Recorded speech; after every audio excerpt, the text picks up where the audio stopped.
ஞாயிற்றுக்கிழமை செம சீன் இருக்குமா. புரட்டி சப்பாத்தியே எடுத்து ஃப்ரேமே பண்ணி முடிச்சிட்டோம். யாரு வந்தாலும் அடி அப்படிங்கிற மாதிரி பண்ணிட்டு இருக்கோம். மேல டாட்டு ஆடி தோக்குற தருணம் இது அப்படி என்ன சார் பண்ணீங்க? ஏய் அறிவு இருக்கா?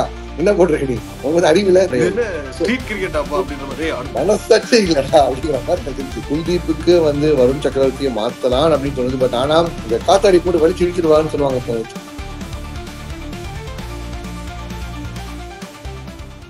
Hello my cricket buddies, welcome to journey with Sabarish. ஞாயிற்றுக்கிழமை செம சீன் இருக்குமா அப்படின்ற மாதிரி நம்ம கிரிக்கெட் ஃபேன்ஸ்லாம் என்ஜாய் பண்ற மாதிரி இந்தியா பாகிஸ்தான் இதோட என்னங்க வேணும் அப்படின்ற மாதிரி செம மேட்ச் இருக்கு. இந்த மேட்சை ப்ரிவியூ பண்றதுக்கு நம்மளோட ஜாயின் பண்ணிருக்குது நம்மளோட கிரிக்கெட் அனாலிசிஸ் சாமண்ணா. Welcome back once again. ஹாப்பியா இருக்கு உங்களை திருப்பி பாக்குறதுல. எப்படி இருக்கீங்க? நல்லா இருக்கீங்களா? All good Sabaresh. செம்ம சீன் இருக்கு, செம்ம சண்டேலாம் சொல்லிட்டு இருக்கு. பட் ஆனா இந்தியா பாகிஸ்தான் அந்த ஒரு ரைவல்ரி வந்து அந்த 2010 அந்த ஒரு 15க்கு மேல ரொம்ப ஒரு மாதிரி வந்து ஒரு ஒன் சைடா போயிருச்சோ, ரொம்ப வந்து அந்த ஒரு ஈர்ப்பு இல்லாம போயிருச்சோ அப்படிங்கிற மாதிரிதான் இருக்கு. பார்ப்போம். இந்த சாம்பியன் ட்ராஃபி வந்து காலங்காலமா பாகிஸ்தான் நம்ம கூட கொஞ்சம் அப்பர் ஹேண்ட்ல இருந்த ஒரு ஐசிசி டோர்னமெண்ட். மற்றபடி T20 போட்டு புரட்டி எடுத்துட்டு இருக்கிறோம். 50 ஓவர் வேர்ல்டு கப்ல புரட்டி சப்பாத்தியே எடுத்து ஃப்ரேமே பண்ணி முடிச்சிட்டோம். யாரு வந்தாலும் அடி அப்படிங்கிற மாதிரி பண்ணிட்டு இருக்கோம். ஸோ இந்த ஐசிசி ஈவெண்ட்ல மட்டும் அவங்க கொஞ்சம் அப்பர் ஹேண்ட்ல இருக்காங்க. பாப்போம் நாளைக்கு வந்து சூப்பர் சண்டே அமைதா இல்ல சப்ப சண்டே அமைதானே. வந்து சூப்பரா வந்து நான் ஒரு பில்டப் கொடுத்திருந்தாலும் இல்லப்பா இந்தியாவுக்கு தான் அப்பர் ஹேண்ட் இருக்கு அப்படின்னு வந்து சொல்லியிருக்காரு நம்ம சாமண்ணா. பாத்தீங்க அப்படின்னா வந்து இப்ப இந்தியா வந்து விக்டரில இருந்து வராங்க, பாகிஸ்தான் ஒரு லாஸ்ட்ல இருந்து வராங்க. ஃபர்ஸ்ட் நம்ம பார்க்க வேண்டிய டீம் பாகிஸ்தானை பாத்திரலாம். முதல்ல வந்து பவுலிங் போட்டிருந்தாங்க 320 ரன். கடைசி 10 ஓவர் நல்ல பவுலர்ஸ் வச்சுக்கிட்டு 113 ரன் கன்சிடர் பண்றாங்க. இது வந்து நான் ஒரு கிரைமாவே பாக்குறேன்னா அவங்க பவுலிங் யூனிட்டை பார்க்கும்போது. அது மட்டும் இல்லாம அப்படியே அவங்க பேட்டிங் வந்தீங்க அப்படின்னா நம்ம பீடாக் சார் சொல்லியிருந்தாரு, டாட்டு மேல டாட்டு ஆடி தோக்குற தருணம் இது அப்படின்ற மாதிரி. பாபர் அசம் என்ன சார் பண்ணீங்க அப்படின்ற மாதிரி. இவங்க பேட்டிங் ஆடுற பேசாம ரிவர்ஸ்ல அனுப்பியிருக்கலாம் போல அப்படின்ற மாதிரி தான் இருந்துச்சு. ஹாரிஸ் ராவும் நம்ம நசீம் ஷாவும் 6 அடிக்கும் போது குஸ்தில் Shah and Salman Ali Agha super batting நான் ஆடி இருந்தாங்க. ஒரு big blow for Pakistan. Fakhar Zaman கிடையாது, இமாமுல்லாக்கு வந்திருக்காரு. நீங்க இதை எப்படி பாக்குறீங்க? பாகிஸ்தான் இந்த மேட்சை ஜெயிச்சே ஆகணும். ஒரு அன்பிரிடிக்ட் பண்ண முடியாது. இந்தியாவோட ஆடும்போது வேற மாதிரி ஆடுவாங்க, நம்ம எல்லாருக்குமே தெரியும். 2017 நம்ம லீக்ல வாங்கியிருந்தாலும் 2017 ஃபைனல்ஸ்ல நம்மளை வச்சு செஞ்சு விட்டாங்க அப்படின்னு தான் சொல்லணும். இந்த மேட்ச் ஜெயிக்கணும். இந்த மேட்ச் எப்படியா ஜெயிக்கணும், என்ன பண்ணணும்? இல்ல பாகிஸ்தான் வந்து வாய்ப்பே கிடையாது. உங்களோட கமெண்ட்ஸ் பாகிஸ்தான் பத்தி நீங்க தாராளமா சொல்லலாம். பாகிஸ்தான் எப்பவுமே வந்து அந்த கார்னர் டைகர்ஸ் சொல்லுவாங்க. இம்ரான் கான் வந்து 92 அவங்க வேர்ல்டு கப் வெற்றி பண்ணீங்கன்னா கார்னர் டைகர்ஸ். அந்த 92 வேர்ல்டு கப்லயும் அவங்க ஒட்டு புரட்டி இருக்காத டீம் கிடையாது. நம்ம கிட்டயும் உதயம் வாங்கிட்டாங்க. ஆனா நம்ம கிட்ட வாங்கினாலும் அந்த team went out to become the world beaters, சாம்பியனா சேர்ந்து. அப்ராஹாம் ஒருத்தர் மட்டும் தான் வந்து உயிரை குடிச்சு சூப்பரா போட்டுருந்தாரு. நீங்க அதை சப்போர்ட் பண்ற மாதிரி இன்னும் போலர்ஸ் இல்லைனாலும் பரவாயில்ல, அட்லீஸ்ட் அவருக்கு சப்போர்ட் பண்ண இன்னொரு ஓகே கை சுத்தி போறதுக்கு. பட் இப்போ ரிஷாத் ஹுசைன் போட்டாரு கூட வந்து மேசியஸ் மிராஸ் கை சுத்தி போட்டுட்டு தான் இருந்தாரு. அன்னைக்கு மட்டும் மாமுதுலான் அவர் உள்ள இருந்திருந்தா கொஞ்சம் நம்ம இந்தியாக்குள்ள இந்த சேஸ் வந்து ட்ரிக்கியா மாறி இருக்கலாம். ஏன்னா பிச்சு வந்து நம்ம எதிர்பாராத விதமா வந்து மாறிடுச்சு. நம்ம எதிர்பார்த்த மாதிரி அவுட்ஃபீல்டு கொஞ்சம் வந்து சேசிங் ஃபேவரபிள் சொன்னோம். பட் இருந்தாலும் ஸ்பின்னர்ஸுக்கு வந்து பிடிக்காதுன்னா ஆனா அன்னைக்கு வந்து ஒரு மாதிரி கிரிப்பாய் வச்சு டியூ பெருசா வரலாம். சோ பாகிஸ்தான் அப்படி கிடையாது, கட்டாந்தரை ஆக்கிட்டீங்க. இங்க அப்ராஹாம் ஒருத்தன் உயிரை கொடுத்து போட்டிட்டு இருக்கும்போது கூட ஒருத்தர் சப்போர்ட் பண்ணுங்க, அது கிடையாது. ஆசா சொன்ன மாதிரி கிடையாது, தெரியாது அப்படிங்கிற மாதிரி. ஒரு போலர் ரன் கொடுக்குறாருன்னா அவனை போய் திட்டியோ அவனை முறைச்சோ பிரயோஜனம் கிடையாது. தோனி சொல்ற மாதிரி தோனி சொல்ற மாதிரி போய் பேக் பண்ணி கொடு, சரி உனக்கு பெஸ்ட் பால போடு, நான் பாக்குறேன். இமேஜின் இதே பாகிஸ்தான் வந்து இப்போ ரிஸ்வான் கேப்டன்சி மட்டும் இருந்து நம்ம அந்த 2007 T20 வேர்ல்ட் கப் ஜெயிச்சோம்ல, அந்த ஃபார்மட் கொஞ்சம் ரோலை மாத்திடலாம். இப்போ Rizwan captain, Dhoni batting, miss bowler ரோல்ல தோனி, ரிஸ்வான் வந்து தோனி ரோல்ல அங்க கீப்பரா இருக்கிறாரு. இந்தியா சேஸ் பண்ணிட்டு இருக்கு. ஃபர்ஸ்ட் பால் தூக்கி அடிச்சாரு, ஹாரிஸ் ராவை தூக்கி தோனி 6 அடிச்சாரு. என்ன பண்ணிருப்பாரு? ஏய் அறிவு இருக்கா? என்ன போட்டிருக்க நீ? உங்களுக்கு அறிவுல திட்டிருக்கீங்க. அடுத்த பால் ஹாரிஸ் ராஃப் டீமரா போட்டு நல்லா குனிஞ்சா போகுது, அது பாட்டுக்கு போயிருக்கும், நோ பால் கொடுத்துருப்பாங்க, மேட்ச் ஜெயிச்சிருப்பாங்க. அந்த மாதிரி ஈஸியா உங்களுக்கு போலரோட மொரால வந்து சப்போர்ட் பண்ணணும், கொஞ்சம் வந்து தட்டி கொடுக்கணும். அந்த டைம்ல திட்டி ஒன்றும் பிரயோஜனம் கிடையாது. ஷைன் ஷா ஃப்ரீடி வந்து கேட்கிறாப்பு, அந்த லேட்டமோட எட்ஜ் பட்டுச்சு, அவர் ஆடின ஆங்கிள் எங்கேயோ பட் பேசல இந்த பக்கம் போச்சு, அதுக்கெல்லாம் அவர் என்ன பண்ண முடியும், திட்டிட்டு இருக்காப்ல. ரிஸ்வான் வந்து ப்ரௌடா சொல்றாரு, நாங்க 5 பேரும் சாம்பியன்ஸ், 5 பேரும் நாங்க கேப்டன் சொல்றாரு. கேப்டன்ஸ்னா அவனை நம்பி பொறுப்பை கொடுத்து அவனை எக்ஸிக்யூட் பண்ண வச்சு அவனை பேக்கப் பண்றவன் தான் கேப்டன். போய் வந்து ஒரு பால் 2 பால் எல்லாம் திட்டிட்டு இருக்கவங்க கேப்டனே கிடையாது. ஸ்ட்ரீட் கிரிக்கெட் அப்பா அப்படின்ற மாதிரி அடுத்த பால் எக்ஸாக்ட்லி கிடையவே கிடையாது. போலரை அவன் திங்க் பண்ண விடு. நீ என்ன ப்ரெஷர்ல கீப் பண்றியோ அதை விட ப்ரெஷர் அவனுக்கு, ஏன்னா அவன் ரெப்யூட்டேஷன் இஸ் அட் ஸ்டேக். கரெக்டா? அவனோட எக்கானமி தான் போகுது, அவனோட நம்பர்ஸ் தான் மிஸ் ஆகி போயிட்டு வந்துட்டு இருக்கு. அதை அவங்க மிஸ் ஆகி விட்டாங்க. சரி, பிச்சில் உருன்னு தெரியல, பிச்சில் வந்து இஸ் நத்திங். உங்களுக்கு பெருசா வந்து பாட்டா பிச்சு அப்படின்னு நம்ம லோக்கல் ஸ்லாங் அஸ்வின் அண்ணா சொல்ற மாதிரி பாட்டா பிச்சா இருக்கு. அப்படிப்பட்ட இடத்துல நீங்க என்ன பண்ணணும்? ஓகே, ஃபக்கர் ஜமான் இன்ஜுரி, ஸோ கொஞ்சம் கீழே இறக்கி வச்சுக்கலாம். தூக்கி கண்ணை முட்டு பிரெயின்லெஸ்ஸா அடிக்கிற ஒரு ஆளை வந்து என்ன பண்ணுவோம், மேலே இறக்கி விடுவோம். அவரும் சவுத் ஷக்கிலும் பாபர் வந்தது பதிலா கீழே வந்து குஷ்தில் ஷாவோ இல்ல வந்து சல்மான் அலியாகவோ சும்மா மேல போயிட்டு சும்மா போய் பவர் பிளே நல்லா எக்ஸ்பெக்ட் பண்ணுங்க. 10 ஓவருக்கு 70, 10 ஓவருக்கு 60 வந்திருந்தா அதுக்கப்புறம் சப்போஸ் இங்க விக்கெட் விற்கும் பட்சத்தில் பாபர் ஹோல்டிங் பண்ணி ஆடுறதோ இல்ல அடுத்து வந்து ரொட்டேட் பண்ணி கரெக்டா இருக்கும். இவங்க என்ன பண்ணிட்டாங்க, தோனி சொன்ன மாதிரி take it down, take it deep அப்படிங்கிற மாதிரி நாங்க டீப்பா எடுத்துட்டு போறோம்னு சொல்லிட்டு என்ன பண்ணி விட்டாங்க, ஆரம்பத்திலேயே வந்து டெஸ்ட் மேட்ச் ஆரம்பிச்சிட்டாங்க. நான் வந்து சனிஜி அவர் வந்து ஆடின அந்த ஓடிஐ அந்த நாக்கை நான் பார்த்தது இல்லை, அதுக்கான வீடியோ ரெக்கார்டிங்லாம் ரொம்ப வருத்தப்பட்டேன்.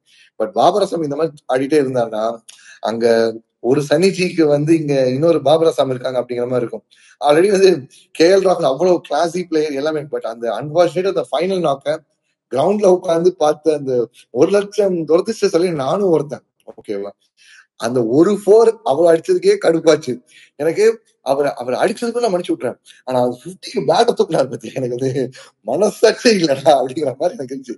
யோ அங்க வந்து இந்த மீம் ஒண்ணு வரும், இந்த மீம் ஒண்ணு வரும், ஒருத்தர் இல்ல ஆர்ஐபின்னு போட்டு அந்த அந்த குழியில ஒருத்தர் செல்ஃபி எடுப்பான், ஆர்ஐபி பண்ணிட்டு செல்ஃபி எடுப்பான். எனக்கு அந்த மீம் அப்படியே பாபர் வந்து தக்லைஸ் பண்ண மாதிரி இருந்துச்சு. அங்க ஹோப்பு போயிட்டு யா அப்படிங்கிற மாதிரி கொஞ்சம் இருந்துச்சு. டேய் என்னடா பண்றீங்க, 320 220 ஒரு 220 பேஸ். இப்போ பாபர் அடிச்ச அந்த அந்த அந்த நாக்கை வந்து இவங்க எல்லாம் சொல்ற கிளாசி நாக், அண்டர் ரேட்டட், ஃபேப் 5, ஃபேப் 4 எல்லாம் சொல்றாங்க, எல்லாம் கரெக்டா பக்கம் விக்கெட்டா விழுந்து நிக்குது. ஒரு 4 விக்கெட் டப்பு டப்பு டப்புன்னு போயிடுச்சு. அப்போ நீ ஆங்கர் பண்ணி இந்த மாதிரி ஒரு 50 அடிச்சுனா சல்யூட், வேற லெவல் பண்ணிமா. என்ன பிளேயர் பா, ஒரு ஒரு ராக் டர்னர் பிச்சில் ஒரு சுத்தமா வந்து பிக்காத பிச்சில் வந்து பண்ணான்னு சொல்லி நம்ம இதான் பண்ணலாம். பட் இந்த இடத்துல இந்த இன்னிங்ஸ் தேவையான்னு கேட்டா தேவையே கிடையாது. தேவையில்லாத அந்த ஒரு இன்னிங்ஸ், தேவையில்லாத ஆணியாதான் ஆடினாரு. 320 ஆடுற மென்டாலிட்டியும் இல்ல, இன்டென்ட்ல எதுவுமே இல்லை. ஸோ ஓவரால் அந்த அப்ரோச் அவங்க வந்து கொஞ்சம் மாத்தினாதான் வந்து பாகிஸ்தான் ஜெயிக்க முடியும். உங்க தவிர சொல்லுங்க சத்யம். வந்து நீங்க சொன்ன மாதிரி வந்து பாகிஸ்தான் வந்து கண்டிப்பா அவங்க பேட்டிங்ல இந்த வாட்டி கொஞ்சம் இம்ப்ரூவ் பண்ணுவாங்க. பாபர் இந்த வாட்டியாச்சும் கொஞ்சம் அடிப்பா, எப்பப்பா வந்து எப்போதாண்டா அந்த ஹேக்கர் வந்து தூக்குவான் அப்படின்ற மாதிரி, எப்போடா நீ அடிப்ப அப்படின்ற மாதிரி இருந்துச்சு. கண்டிப்பா வந்து ஒரு நல்ல பிளேயர் தான், இதுல எந்த விதமான சந்தேகமும் கிடையாது. கண்டிப்பா இந்த மேட்ச்ல ஒரு கம்பேக் கொடுத்துருப்பாரு அப்படின்னு நான் நினைக்கிறேன். ஏன்னா வந்து அவருக்கும் தெரியும் இந்தியா ஆப்போனன்ட்ஸும் போது நல்லாவே பெர்ஃபார்ம் பண்ணக்கூடிய ஒரு பிளேயர் தான். இந்த மேட்ச்ல கம்பேக் கொடுப்பாங்க பாகிஸ்தான் அப்படின்னு நினைக்கிறேன்.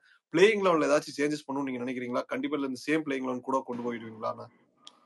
இல்ல நம்மளோட அந்த டீமை பொறுத்தவரை வின்னிங் காம்பினேஷன் ஸ்டிக் பண்ணணும்னு சொல்லி போவாங்க.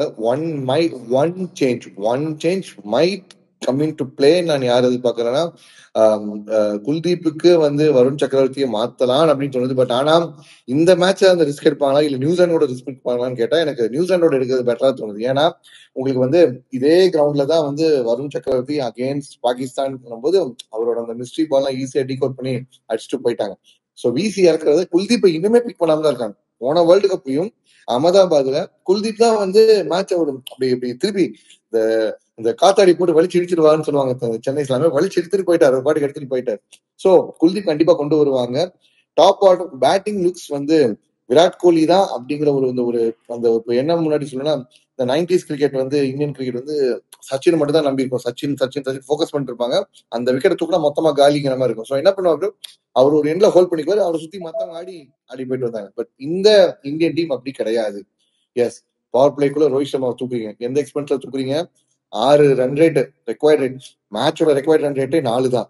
ஆனா அதுலயும் ஒருத்தன் 6.3 அடிச்சுட்டு வந்து அவுட் ஆகும் போது அவனை காலியே பண்றீங்க. ஸோ அங்க ஃபர்ஸ்ட் பவர் பிளே கை வைக்க முடியல.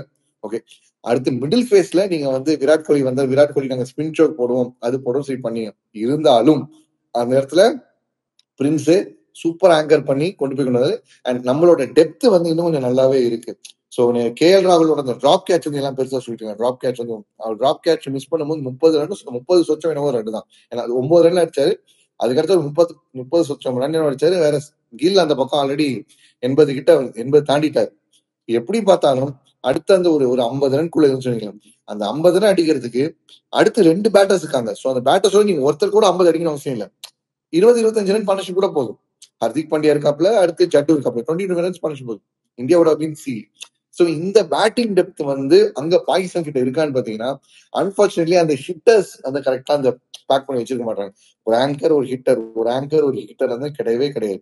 ஃபக்கர் வேற இப்ப கிடையாது. இமாமுல் ஹக் கொஞ்சம் வந்து அவர் டைம் எடுத்துட்டு அவரும் ஒரு கிளாசி பேட்ஸ்மேன், சூப்பரா இருக்கும். இந்த கண்ணாடியை போட்டு அவர் அந்த டிரைவ் ஆடுறது, அந்த ஒரு இறங்கி வந்து ஆடலாம் செம்ம கிளாஸியா இருக்கும். எங்க டெஸ்ட் மேட்ச்ல, ஓடிஐல கிடையாது.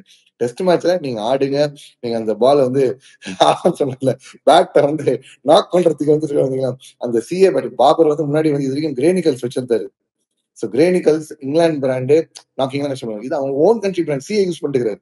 சொல்லிப்பாங்க போல பாபர் புது பேட் நாங்க வாங்கியிருக்கோம், உங்களுக்காக புது எடிஷன் வச்சிருக்கோம், ஆடி பாருங்க, நல்லா அடிச்சு பால் பட்டா வழிச்சிட்டு போகுது, அப்படி ஒரு டிஃபெண்ட் வச்சா பாருங்க, அப்படியே பால் கீழே நிக்குது அப்படிங்கிற மாதிரி வந்து ஆடிட்டு இருந்தா வேலைக்கு ஆகாது. ஏன்னா துபாய் சேசிங் ஃபேவர் பண்ற கிரவுண்டு. அது போன மேட்சே காமிச்சது. என்னதான் மேட்ச் கொஞ்சம் ட்ரிக்கா இருந்துச்சு, பிச் அப்படி இருந்துச்சு இப்படி இருந்துச்சு என்ன சொன்னாலும் எங்கேயுமே நம்மள ஓவர்டேக் பண்ணி பங்களாதேஷ் வரவே இல்லை. தேவர் மொமெண்ட்ஸ், பட் அந்த மொமெண்ட்ஸை அவங்க ரைட் பண்ணல. சின்ன சின்ன மொமெண்ட்ஸ் இருந்துச்சு, அந்த மொமெண்ட்ஸ் அவங்க யூஸ் பண்ணி பெருசா did they make it large ஆனா கிடையாது. ஒரு டிராப் கேட்ச் வந்து அந்த டிராப் கேட்ச் வந்து 220 சுற்று தான் போனாங்க. இப்ப அந்த 37ல இருந்து 250 மேல இல்ல 280 போயிருந்தாங்கன்னா okay, that's a huge miss, costly miss என்ன சொல்லலாம். அதே மாதிரி நம்ம சைட்ல இருந்து டப்பு டப்புன்னு 2 விக்கெட் எடுத்தாங்க. ஒரு எண்ட்ல வந்து ஸ்ரேயஸ் டக்குன்னு காலி ஆயிட்டு போனாரு. அதுக்கடுத்து ஸ்லாட் பாட்டி வந்து அக்ஷர் பட்டேல் போனாரு. இப்படி இருக்கும்போது என்ன பண்ணுவாங்க, ஓகே இப்பவே முடிச்சு டைட்டன் ஸ்க்ரூவை டைட்டன் பண்ற மாதிரி டைட் பண்ணாங்கன்னா கிடையாது. அங்க அவங்க வந்து அடுத்து எய்ம் பண்ணிருக்க வேண்டியது கில்லோட விக்கெட்டுக்கு. பட் தே வென்ட் ஃபார் ராகுல். அவங்க கில்லோட விக்கெட்டுக்கு போயிருக்கணும். நாங்க ராகுலுக்கு தான் போவோம் அப்படின்னு சொல்லி ராகுல் அவருக்கு வந்து அவர் வந்து என்ன சொல்றாங்க, ஒரு காலத்துல வரைக்கும் ராகுல் வந்து குட்டி கோழி அப்படின்னு சொல்லிட்டு இருக்காங்க. குட்டி கோழி அப்படின்னு சொல்லி சொல்லிட்டு இருக்காங்க. இப்ப குட்டி பாபர், அவர் குட்டி பாபர் அப்படிங்கிற மாதிரி வந்து அவரை பத்தி உங்களுக்கு தெரியல. டெஸ்ட் மேட்ச்னாலும் சரி, ஓடினாலும் சரி, அவரோட கிளாஸ் இன்னிங்ஸ் எப்பவுமே இருக்கும். Yes, strike rate is over ரேட்டட்னு ப்ரௌடா சொல்லுவாரு. பட் தேவைப்பட்டா அடிக்கவும் தெரியும். அந்த குட்டி பாபர் சொன்னா அந்த பாபர் மாதிரி கிடையாது இந்த பாபர். இது வந்து இந்தியன் வெர்ஷன், ஆனா கொஞ்சம் இன்டெலிஜென்ட் வெர்ஷன், அந்த மாதிரி கிடையாது. சோ அந்த குட்டி பாபர் என்ன, அவர் அழகா வந்து கேட்ச் விட்டா ஓகே புடிச்சிருச்சுப்பா, ஓகே பேட் அந்த மிஸ் பண்ணி ஒரு வட்டம்டா, நானும் உனக்கு ஒரு கேட்ச் விட்டு நீ எனக்கு ஒரு கேட்ச் விட்ட, ரோஹித் தான் சொல்றேன், டேய் உனக்கு தான்டா நான் கேட்ச் விட்டேன், நீ தான் இப்ப திருப்பி விடணும் கரெக்ட் அப்படின்னு பேசுறேன். சோ இந்த அந்த அந்த ஒரு டிராப் கேட்ச் அவங்க வந்து அந்த டாக்டிக்கல மிஸ் பண்ணாங்க. இது பங்களாதேஷோட இது. நம்ம கமிங் பேக் டு பாகிஸ்தான், நம்மளை விட தாறுமாறு பிரஷர் உண்டு. அவங்க இந்த லாஸ்ட் மேட்ச்லாம் முடிச்சுது சொந்த ஊர்ல கிட்டத்தட்ட 30 வருஷம் கழிச்சு ஒரு ஐசிசி ஈவெண்ட், உன்னைய நம்பி வந்ததுக்கு உன்னால என்ன பண்ண முடியுமோ பண்ணிட்டா அப்படிங்கிற மாதிரி வந்து விஷயமா இருக்கும்.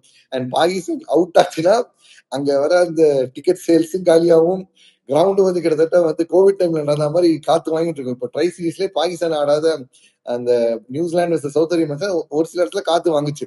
ஸோ காத்து வாங்கிட்டு இருக்கும். ஐசிசி பெரிய லாஸா இருக்கும். அதுக்காகவாச்சும் ஏதாவது வந்து அட்லீஸ்ட் ஜெயிக்கிறதுங்கிறத விட at least give a tough fight. Bangladesh நம்ம இன்னும் இப்போ இந்த மேட்ச் நம்ம ஏன் இன்னும் பேசுவோம், they give a tough fight. Yes, மொமெண்ட்டை அவங்க மேல வரல, ஆனா they give a tough fight. Easy runs விடல, ஒரு திடீர்னு ஒரு நோ பால் கொடுக்கல, இல்ல கீப்பர் வந்து கேப்டனே ரன் அவுட்ல 2 மிஸ் பண்ணாரு.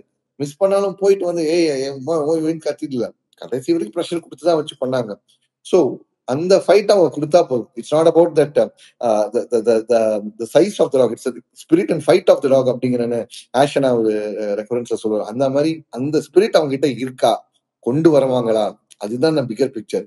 அண்ட் ஓவரால் நசீம் ஷா நல்ல ஃபார்ம்ல இருக்காரு. நசீம் ஷா கூட ஹெல்ப் பண்றதுக்கு இவங்க முகமது வாசிம் ஜூனியர் எடுத்துக்கணும். அன்பார்ச்சுனேட்லி எடுத்துன்னு போல விட்டாங்க. அடுத்து வந்து அங்க அப்ரார் அஹமத் கூட வந்து இன்னொரு போலரை வந்து நம்பி யூஸ் பண்ணணும், அது அவங்க வந்து யூஸ் பண்ணல. ஓவரால் அப்ரார் அஹமத் மட்டும் போலிங் போட்டாருன்னா விராட் கோலி அந்த ஒரு ஸ்பின் த்ரெட்லாம் நெகேட் பண்ணிடுவாரு. ஹோப்ஃபுல்லி பாகிஸ்தான் இருக்கும் போது அவருக்குள்ள ஒரு புது எனர்ஜி வரும். என்னது இந்த தவான், எக்ஸாக்ட்லி தவானுக்கு ஒரு ஃபயர் வந்து பச்சை சட்டை போட்டு அடிப்பேன் அப்படிங்கிற மாதிரி பச்சை சட்டையில வந்துட்டா அவர் ஒரு வேற ஃபார்ம்ல வந்து வந்துருவாரு. அந்த மாதிரி விராட் கோலிக்கு பாகிஸ்தான் வரேன் அப்படிங்கிற மாதிரி வந்துருவாப்ல. அவரோட சினாரியில கூட ஈவன் அந்த 2021 T20 வேர்ல்ட் கப்ல நம்ம தோத்த போது கூட அதுல ஒரு 50 அடிச்சது யாருன்னா விராட் கோலி தான். So he brings is game வந்து எங்கன்னு தெரியுது, அப்படியே ஒரு உள்ள இருக்க அந்த புலி வந்து வெளியே வந்துடும். ஸோ அந்த புலி நாளைக்கு வந்து வேட்டைக்கு வந்தா நல்லா இருக்கும்னு நான் நினைக்கிறேன். அண்ட் என்னோட player to watch out for is obviously king Kohli as a better against Pakistan.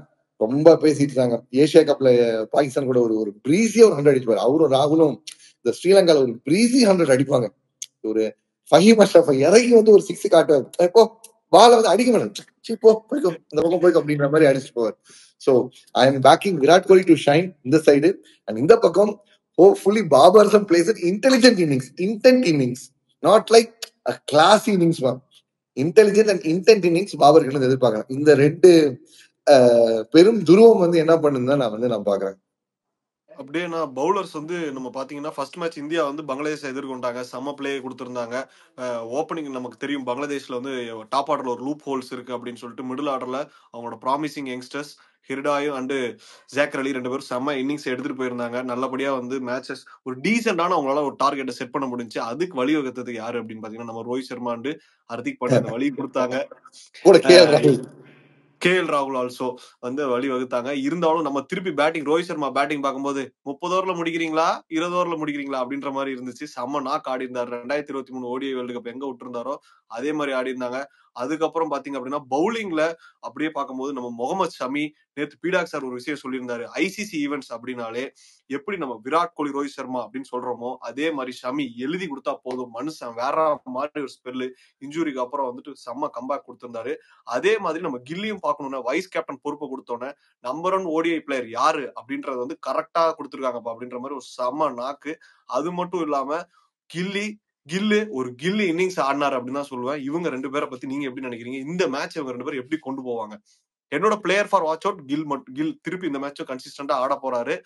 வந்து எனக்கும் விராட் கோலி சொல்லணும் தான் ஆசை, நீங்க சொல்லிட்டீங்க, அதனால நான் வந்து கில்லோட போறேன். பவுலிங்ல வந்து நான் ஷமியோட போறேன். நீங்க சொல்லலாம். அது கும்பலங்கி நைட்ஸ்னு ஏதோ ஒரு படத்துல வந்து ஃபாத் ஃபாசில் வந்து சொல்லுவாரு ஷம்மி ஹீரோடா அப்படின்னு சொல்லுவாரு. இதையும் படத்துல வந்து அவரு ஒரு வில்லானிக் ரோல், ஆனா வந்து அந்த மொமெண்ட்ல சொல்லுவாரு ஷம்மி ஹீரோடா அப்படின்னு சொல்லுவாரு. முகமது ஷமியை வந்து நிறைய வந்து அவரோட இந்த ஒரு அவரோட கதையோ இல்ல அவரோட அந்த ஜேர்னியோ வந்து நிறைய டாக்குமெண்ட் பண்ணாம நிறைய வந்து அவருக்கு அந்த சொல்லுவாங்கல்ல அந்த அவரோட கதையை சொல்றதுக்கு ஒரு ஆட்கள் இல்லாத ஒரு ஆளா தான் வந்து நான் வந்து பாக்குறேன்.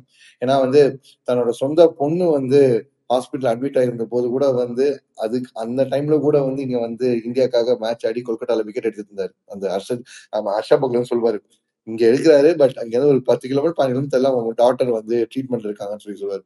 அடுத்து அவரோட பர்சனல் லைஃப்ல நிறைய பிரச்சனை எல்லாம் ப்ராப்ளம் போது வந்து இந்தியாக்காக ஆடினாரு. போன முறை இதே பாகிஸ்தானை இதே துபாயில ஒரு T20 வேர்ல்டு கப் நம்ம மீட் பண்ணும் போது அவராலதான் தோத்தோம், அவரு அப்படி இருக்கிறதுனாலதான் தோத்தோம்னு சொல்லி அவரை வந்து பர்சனலா அட்டாக் பண்ணாங்க. அவரோட நம்பிக்கை சார்ந்த விஷயத்தெல்லாம் வந்து பிலோ த பெல்ட் கமெண்ட்ஸ் எல்லாம் வந்து அடிச்சாங்க. இருந்தும் மனுஷன் வந்து எதுவும் பண்ணல.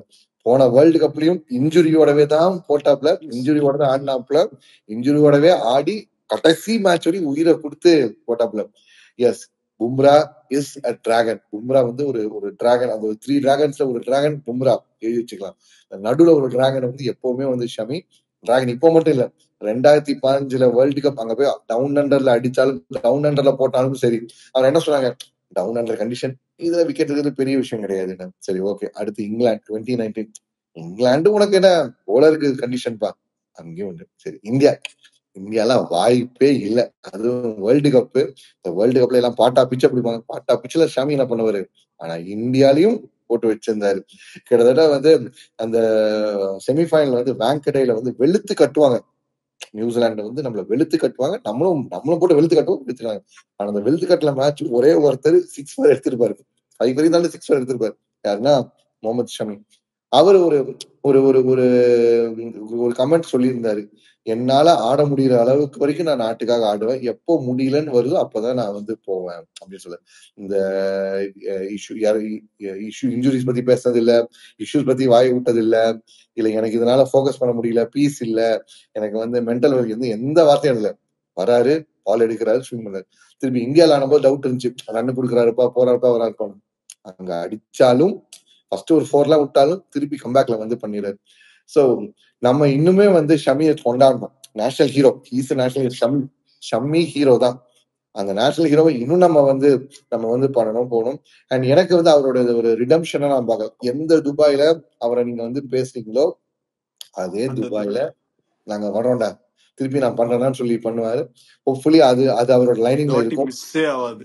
அது லைன்ல இருக்கும். அண்ட் இன்னொன்னு, நான் வந்து நாளைக்கு மேட்ச்ல வந்து எனக்கு வந்து ஹர்ஷித் ராணா விட நான் வந்து யாரை உள்ள கொண்டு வந்தா கொஞ்சம் நல்லா இருக்குன்னு பாக்குறேன்னா ஹர்ஷதீப் சிங். பிகாஸ் ஹர்ஷதீப்போட match up against Rizwan and Babar, the experience batters of Pakistan. பாகிஸ்தானோட பேட்டிங்கோட முதுகெலும்பு. எஸ் இருக்காங்க, சல்மான் அலி ஆக இருக்கிறாரு, குஷ்தில் இருக்கிறாரு. நாளைக்கு மைட் பி வந்து அவங்க வந்து தாஹிருக்கு பதில் தைப் தாஹிருக்கு பதிலா வந்து ஃபஹீம் அஷ்ரஃபை கொண்டு வந்தால் ஆச்சரியப்படுத்தவில்லை. இன்னும் கொஞ்சம் ஒரு டில்லி டாலி மீடியம் அப்படின்னு சொல்லுவாங்க, ஒரு மாதிரி மிலிட்ரி மீடியம் சொல்லுவாங்க, அந்த மாதிரி போடக்கூடிய ஒரு போலர், பால கொஞ்சம் அப்படி இப்படின்னு திருப்பி காட்டுற ஒரு போலர், அதை கொண்டு வந்தாலும் ஆச்சரியப்படுத்தல. அப்படி இருந்தாலும் அவங்களோட பேட்டிங்கோட முதுகெலும்பு யாருன்னு பத்தி இவங்க 2 பேர் தான். இவங்க 2 பேருக்கு அகேன்ஸ்டா ஒரு போலர் சூப்பரான மேட்ச் அப் வச்சிருக்காரு. யாருன்னா ஹர்ஷதீப் சிங். ஹர்ஷதீப் சிங் நாளைக்கு உள்ள வந்தா இந்தியா வந்து அவங்க ஸ்ட்ராட்டஜி கரெக்டா எக்ஸிக்யூட் பண்றாங்கப்பா அப்படிங்கிற மாதிரி இருக்கும். நம்ம முன்னாடி பேசும்போது சொல்லுவோம் குல்தீப்பா வருணானு. குல்தீப் வருணை விட நம்ம வந்து Kuldeep is a big choice because Kuldeep is unplayable by Pakistani batters. வருணை நீங்க நியூசிலாந்து கிட்ட எக்ஸிக்யூட் பண்ணாங்க. நியூசிலாந்து வந்து ஹை ஆன் அந்த ஒரு இதுல வராங்க, பயங்கரமான ஒரு ஜோஷ்ல வராங்க. கீழே வந்து ஸ்பின் பேஷ் இருக்கா, பிலிப்ஸ் இருக்காரு, எங்களுக்கு வந்து டேரல் மிச்சல் இருக்காரு, லேத்தம் இருக்கிறாரு, அப்படி இப்படின்னு சொல்லிட்டு இருக்காங்க. அங்க ஒரு மிஸ்ட்ரி ஸ்பின்னரா இறக்குனாலும் அங்க அங்க அந்த ஒரு இம்பாக்ட் நம்ம கொஞ்சம் டென்ட்டை கிரியேட் பண்ணலாம். இவனுங்க அப்படி கிடையாது. இவனுங்க பாவம் 320 வந்து முக்கி 10 ஓவர் 20 அடிச்சுட்டு இருக்காங்க. இங்க வந்து தேவையில்லை, எங்க நாளைக்கு அடிச்சு ஃபார்ம் பண்ணணும். So one change I would like to see is Harshit Rana is good. Is been like முதல் டெபியூ ஐசிசி மேட்ச்லயே இந்த ஒரு ஃபியரே இல்லாம நீட்டா போட்டு தூக்கி வந்து எடுத்தாரு. பட் அந்த இடத்துல ஹர்ஷதீப் வந்தா கண்டிப்பா இருக்கும். ஹர்திக் பாண்டியா அவர் வந்து இங்க ஒரு மேட்ச் பினிஷ் பண்ணி கொடுத்தாரு ஏசியா கப்ல. சோ அவருக்கும் he will try to recreate that, அந்த ஒரு குட் மெமரி. எப்பவுமே இந்த ஒரு பிளேயருக்கு வந்து அந்த கிரவுண்ட்ல ஒரு நல்ல மெமரிஸ் எல்லாம் இருந்துச்சுன்னா அதை ரீக்ரியேட் பண்ண பார்ப்பாங்க. ஒரு கெட்ட மெமரி ஏதாவது இருந்துச்சுன்னா அதை மாத்த வந்து நிறைய வந்து பண்ணுவாங்க, மாத்த நிறைய வந்து ட்ரை பண்ணுவாங்க. சோ அந்த ஒரு ரிடம்ஷன் ஆர்க் வந்து இந்தியன் பிளேயர்ஸ்க்கு இருக்கு. Pakistan with all their skill set ahead, அவங்க அண்டர் எஸ்டிமேட் பண்ணல, இல்ல அவங்கள வந்து நம்ம வந்து ஓவர் எக்ஸாஜரேட் அந்த மாதிரி பண்ணவே இல்லை. With the mind set is playing with the strategy executed, அதுவும் அவங்க ஹோம்லே பண்ணும்போது கொஞ்சம் அவங்க வந்து அது இன்னும் அந்த பேக் டு டிராயிங் ரூம்ல வந்து நிறைய மாற்ற வேண்டியதெல்லாம் இருக்கு. ட்ரெஸ்ஸிங் ரூம்லயே சேஞ்சஸோ, பிளேயிங் ஆர்டர்ல சேஞ்சஸோ பண்ண வேண்டியதெல்லாம் இருக்கு. ஸ்ட்ராட்டஜி வைஸோ, மென்டாலிட்டி வைஸோ, ஆட்டிடியூட் வைஸோ பண்ண வேண்டியதெல்லாம் இருக்கு. வேற இங்க வெல் செட்டில், வெல் ஆயில், யாரை கூட்டு வந்தாலும் சொல்லுவோம் பும்ரா அப்படிங்கிற ஒரு ஐக்கானை வந்து போனாலும் இன்னும் மறந்துட்டீங்களா, இன்னும் இந்த இது நான் இன்னும் பழைய உங்ககிட்ட அந்த ஸ்டைல வயசானாலும் ஸ்டைல மாறவே இல்லைங்கிற மாதிரி ஹேர் ஸ்டைல் மாத்தினாலும் ஷமி ஸ்டில் ஷமி தான். சோ அவர் இருக்காரு அந்த இடத்துல, நான் இருக்கிறேன், எந்த பயமும் இல்லை அப்படின்னு அவர் ரைஸ் அப் பண்ணியிருக்கிறாரு. சோ அந்த ரைஸ் அப் பண்ண அந்த ஜீவன் வேற லெவல். சோ இங்க வந்து இந்தியாவுக்கு தான் வெயிட்டேஜ் கொடுக்குறேன். இவெல்லாம் பேசிட்டு நீங்க சொன்ன அந்த நம்பர் 1 ஓடி பேட்டர் அந்த பிரின்ஸ் கில், இவரை பத்தி நம்ம சொல்றதுக்கு ஒண்ணுமே இல்லை. யுவிபாஜி முன்னாடி சொன்ன விஷயம் தான் இந்த டேலண்ட்ஸ். எனக்கு அடுத்து பஞ்சாப்ல வந்து நிறைய பேட்டிங் டேலண்ட் எல்லாம் இருக்கு, அதெல்லாம் இன்னும் நிறைய வாட்ச் அவுட் பண்ணுவாங்க, they will rule the charts for sure அப்படின்னு அவரோட அந்த கடைசி காலகட்டத்துல வந்து சொல்லிட்டு இருந்தாரு. தன்னோட கிரிக்கெட்டின் அந்திம காலத்துல எல்லாம் வந்து நிறைய சொல்லிட்டு இருந்தாரு. அவர் சொன்ன வாக்கியம் வந்து இந்த ஒரு நாஸ்டாடமஸ் மாதிரி ப்ரெடிக்ட் பண்ணணும்னு தெரியல. அவர் அடிச்சு வந்து ஒரு அடுத்த ஒரு 5-10 வருஷத்துல எத்தனை டேலண்ட்ஸ் வந்திருக்காங்க உங்களுக்கு பஞ்சாப்ல இருந்து. பிரப்சிமரன் சிங் ரூத்லெஸ் ஹிட்டர், பிரப்சிமரன் சிங் ரூத்லெஸ்ஸா ஹிட் பண்ணி கொடுக்குற ஆளு. இங்க வந்து நம்ம ஆளு ரமன்தீப் சிங் கீழே வந்து ஒரு ஃபாஸ்ட் போலிங் ஆல்ரவுண்டர், நம்ம ஆல்டிமே தூக்கி போட்டு மிதிக்கிற ஆளு. மேல எடுத்தீங்கன்னா ஒரு பக்கம் கில்லு, இன்னொரு பக்கம் வந்து அபிஷேக் சர்மா. லுக்கட் அந்த ஒரு பேட்டிங்க பார்த்தாலே எவ்வா அப்படிங்கிற மாதிரி. இது தவிர்த்து நமந்து இருக்க அந்த மாதிரிலாம் இருக்கு. சோ இந்த விஷயத்த ஒரு மனுஷன் அன்னைக்கே சொன்னாரு பாருங்க, நான் வந்து அங்க வந்து பாக்கணும் அவரோட அந்த கூற்று வந்து இன்னைக்கு நியாயமாயிட்டு இருக்குது.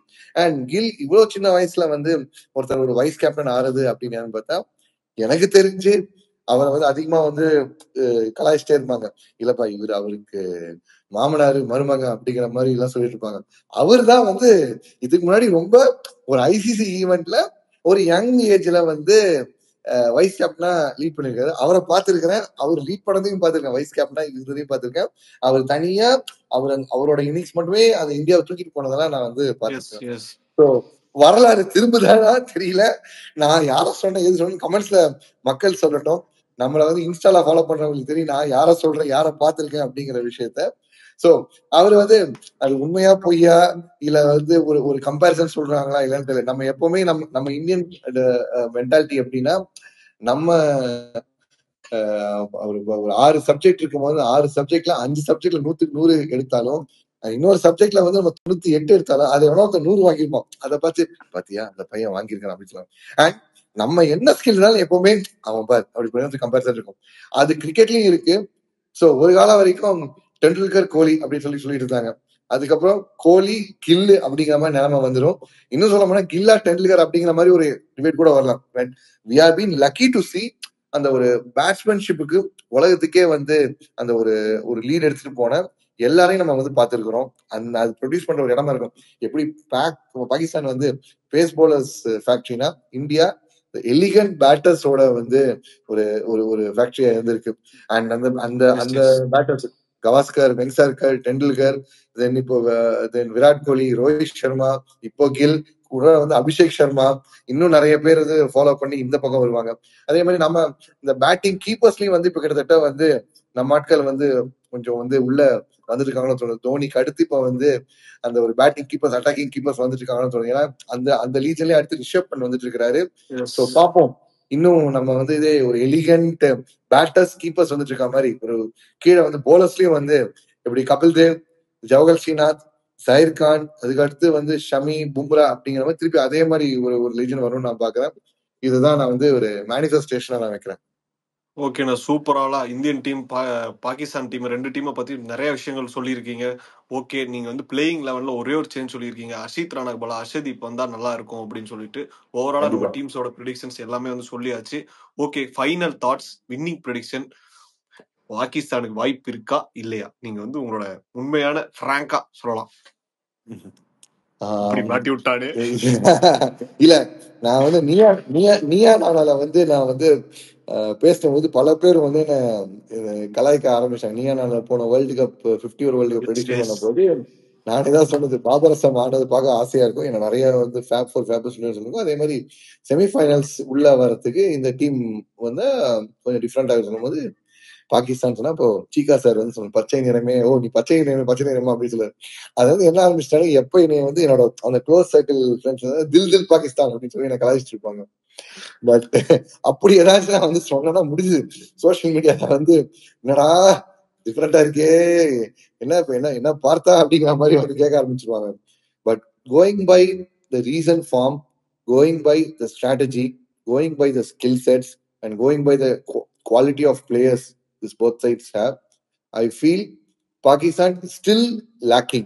இந்த ஒரு ஒரு ஒரு ஒரு பயங்கரமான மொமெண்டத்தோட போயிட்டு இருக்க ஒரு ஒரு ட்ரெயினை வந்து ஏதாவது ஒரு ஒரு டீம் வந்து ஸ்டாப் பண்ண முடியுமா அப்படின்னு கேட்டா, Pakistan have done it in the பாஸ்ட்ல பண்ணிருக்காங்க, இல்லன்னே சொல்ல. 1999 வேர்ல்டு கப்ல அந்த ஆஸ்திரேலியா டீம் தோக்கடிச்ச ஒரு சில இந்த தோக்கடிக்கப்பட்ட டீம் யாருன்னா பாகிஸ்தான் தான். லீக்ல வந்து பாகிஸ்தான் தான் ஆஸ்திரேலியாவை போட்டு தரும். இது 1999 ஆஸ்திரேலியாவை. அதுக்கடுத்து அவங்க 2 வேர்ல்டு கப்பா ஒரு மேட்சும் தோக்கல. 2011 வராங்க. அப்போ வந்து அவங்க தோத்த டீம் யாருக்கு வேணா பாகிஸ்தான் தான். இப்படிப்பட்ட லெகசி அவங்களுக்கு இருக்கு. But the quality of players அப்ப இருந்தது இப்ப இருந்தும் பாத்தீங்கன்னா எனக்கு தெரிஞ்சு இருக்காங்க. பட் அந்த அளவு இல்ல, ஒரு ஒரு வேர்ல்ட் பீட்டர் அளவு கிடையாது. பாபர் அசம், ரிஸ்வான் அதை தாண்டிட்டீங்கன்னா ப்ராமிசிங்கா ஆகா இருக்காரு. அண்ட் குஷ்தில் ஷா பாட்டா விக்கெட்ல அடிச்சிட்டார், நான் இல்லன்னே சொல்ல. பாட்டா விக்கெட்ல போட்டு புரட்டி அடிச்சிட்டார், இல்லன்னே சொல்ல. ஆனா துபாய் மாதிரி கொஞ்சம் கண்டிஷன் ட்ரிக்கியா இருக்கும். பிச் ஒரு மாதிரி யூஸ்டு பிச் மாதிரி தெரியுது, ஒரு டயரிங் பிச் மாதிரி இருக்கு. இதுல ஆடுற ஸ்கில் இருக்கா தெரியாது. ஏன்னா இதே சிமிலர் அந்த பாகிஸ்தான் டீம் தான் பாட்டா அகமதாபாத் பிச்லயும் விட்டாங்க. அதுக்கு முன்னாடி ஏசியா கப்ல போய் ஆடின போதும் விட்டாங்க. அண்ட் ஃபக்கர் ஜமான் இல்ல, அந்த இன்டென்டோட கொஞ்சம் இந்த பவர் பிளேல புஷ் கொடுக்குற அந்த ஃபக்கர் ஜமான் இல்ல, அந்த ஸ்டிமுலஸ் பேக்கேஜ் மாதிரி கொஞ்சம் ஒரு குளுக்கோஸ் அடிக்கிற அவரு இல்ல. ஸோ இந்த ஆர்ட்ஸ் இந்த பக்கம் இருக்கிறதுனாலையும் எஸ் இந்தியால பிரச்சனையே இல்லையா, ரொம்ப பயசா நீங்க சொல்லுங்க. இந்தியால பிரச்சனையே என்னன்னா இருக்கு. ரோஹித் சர்மா 10 ஓவர் மேல தாண்டி நின்னா வேற லெவலா வந்து ஒரு ஒரு ஒரு டென்ட்டை வந்து ஒரு கிராக்க அப்படியே டென்ட்டா மாத்திடுவார். ஒரு சின்ன கூட புச்சு டென்ட்டா மாத்திடுவாரு. அந்த விஷயம் அவர் இன்டென்ட் சர்மா இன்னும் கொஞ்சம் இன்னொரு ஒரு ஒரு ஒரு 10-20 பால் ஃபோக்கஸ் பண்ணி 10-20 ஓவர் ஆனா இமேஜின் 30 ஓவருக்கு ரோஹித் சர்மா 6.34 6.7 ரன் ரேட் அடிக்கிற மாதிரி ஓவரை வச்சுட்டு போனா ஆப்போசிஷன் என்ன பண்ணுவான்? 60க்கு 1 இருக்கும்போது 60க்கு 1 ஓகே, இதே 30 ஓவருக்கு 201க்கு 1 அப்படின்னா என்ன ஆகும்? அடுத்த 20 ஓவர்ல நீ அப்படியே வந்து 400 434 அந்த மாதிரி கூட கொண்டு போற அளவு கூட கீழே பேட்டிங் ஃபயர் பார் இருக்கு. கிடையவே கிடையாது. அந்த 10-20 பால் ஆடுறது பார்க்காம 10-20 ஓவர் இன்னும் நின்னா நல்லா இருக்க மாதிரி அங்க இன்டென்ட் இருக்கணும். Then as I said, the player to watch out for, king அண்ணையா. கவலையே படாதீங்க அண்ணையா, ட்ரஸ்ட் யோர். அவுட் ஆயிட்ட ஒரு பேட்டை பார்க்கும்போது நமக்கு ஒரு மாதிரி வந்து இந்த ஒரு சில பேரோட சக்சஸ் நம்மளோட சக்சஸா பார்ப்போம், சில பேரோட தோல்வி வந்து நம்மளோட தோல்வியா பார்ப்போம். அந்த ஒரு வந்து ஒரு தோல்வியா பார்க்க, என்னடா எப்பா உனக்கு கொஞ்சமாச்சும் நல்லது நடந்துருக்கும்பா அப்படின்னு அந்த சொல்ற மாதிரி என்னப்பா இது. அந்த ரிஷப் அந்த பால் மட்டும் எக்ஸ்ட்ரா பவுன்ஸ் ஆகி ஷார்ட், அருமையான ஷாட், நல்லா பேக் ஃபுட் நல்லா கட் பண்ணாரு. அவரு கேட்கா கொஞ்சம் பவுன்ஸ் ஆனதுனால அது மிடில் ஆஃப் த பேட்ல போட்டு 4 அழகா வந்து கிழிச்சுக்கிட்டு போயிருக்கும். அவரு பால் பவுன்ஸ்ல பட்டு மேல எட்ஜ் அடிச்சு கேட்ச் ஆயிருச்சு. he should back himself, he should roar back to form, and அவர் வந்துட்டாருன்னா இந்த இது salted. Shreyas yes he can, அது ஆட் மேட்ச் அடிக்க போய் தான் அவுட் ஆனாரு, தப்பு சொல்ல முடியாது. Same goes with Akshar Patel. And India Pakistan மாதிரி ஒரு ப்ரெஷர் கேம்ல எப்படி ஆடணுங்கிறது அக்ஷருக்கு ஆல்ரெடி தெரியும், பிகாஸ் வேர்ல்டு கப்லயும் ஆடி இருக்கிறாரு. T20 அந்த வேர்ல்டு கப்லயும் உங்களுக்கு வந்து ஆடி இருக்கிறாரு. ஸோ பேட்டிங் வைஸ் பிரச்சனை கிடையாது, பவுலிங் இந்த சேஞ்ச் மட்டும்தான். இது ரெண்டு பார்க்கும்போது அந்த நம்பர் பெர்சன்டேஜ் அப்படின்னு சொல்லி சொன்னீங்கன்னா இந்தியா ஐ வுட் சே டெஃபினட்டா அப்பர் ஹேண்டா இருக்கு. பங்களாதேஷ் கொடுத்த அதே ஒரு விஷயம் தான் நான் கொடுக்கணும்னு ஆசை, பட் அப்படி சொன்னா உரிச்சு எடுத்துருவாங்க. So I would say 65% for India, 65 and 1/35 for Pakistan. ஏன்னா yes skill is there, but you unpredictable team to the epic proportion. அவனுக்கு என்னன்னு சுத்தமா கெஸ் பண்ண முடியாது. 20-25 வருஷம் முன்னாடி வந்து ஆஸ்திரேலியா வந்து ஆட்டு போயிருக்கு. திருப்பி ஆஸ்திரேலியா டேட்டாவே கிடையாது. இன்டர்நெட் பெருசா இங்க சப்கான்டினென்ட் வரதுடைய காலகட்டத்துல தான் ஆஸ்திரேலியா வந்து அங்க அடிச்சிருக்காங்க பாகிஸ்தான். அதுக்கடுத்து பேசும்போது டேட்டாவே கிடைக்காது. என்ன ரவுண்ட் எப்படி இருக்குன்னு தெரியும், எப்படி இருக்கும் அந்த மாதிரிலாம் இருக்காங்க. அவ்வளவு அன்பிரடிக்டபிள் அவங்க. அந்த ஒரு விஷயம்னாலையும் then obviously the war horns are always blown. Shaheen Afridi சொல்லிட்டாரு, ரோஹித் சர்மாவை எங்கனாலும் எப்பனாலும் எடுப்பேன், அந்த மாதிரிலாம் வந்து கமெண்ட்ஸ் அவர் சொல்லப்பட்டதா பரவிட்டு இருக்குது. அந்த பக்கம் பேக்கப் பண்றது ஹாரிஸ் ராஃப் ஃபார்ம்ல இல்ல. ஹாரிஸ் ராஃப் அந்த ஒரு ரோரிங் ஃபார்ம்ல கிடையாது. நசீம் ஷா ஒருத்தர் தான். நசீம் ஷாவோட அந்த பேஸ் ஸ்லோ பிட்ச்ல எப்படி வரும்னு தெரியாது. கரெக்டா பால் பேட்டுக்கே மீட் பண்ற மாதிரி கூட வரலாம். ஸோ இந்த ஒரு விஷயம்னால அந்த 35% கொடுக்குறேன். மற்றபடி தில் பாகிஸ்தான் கிடையாது, திருப்பி தில்லே இந்துஸ்தானி தான். ஓகே கைஸ், வந்து இந்த மேட்சோட ப்ரிவியூ நம்ம வந்து பார்த்து முடிச்சிட்டோம். இந்த மேட்ச் வந்து செம்மையா என்ஜாய் பண்ணுங்க, பாப்போம். நம்ம சாமனா சொன்ன மாதிரி செம்ம சண்டேவா இருக்கா இல்ல சப்ப சண்டேவா இருக்கான்னு வெயிட் பண்ணி பார்ப்போம். நம்ம கிரிக்கெட் ஸ்குவிட் கேம் எபிசோட்ல இன்னும் நிறைய ப்ரிவியூஸ் வரப்போது. நீங்களும் மறக்காம ஜாயின் பண்ணி நம்ம சேனலை லைக் பண்ணுங்க, ஷேர் பண்ணுங்க, முடிஞ்சா சப்ஸ்கிரைப் போட்டுடுங்க. தேங்க்ஸ் ஃபார் ஜாயினிங் சாமனா ஒன்ஸ் அகைன். பாய் பாய்.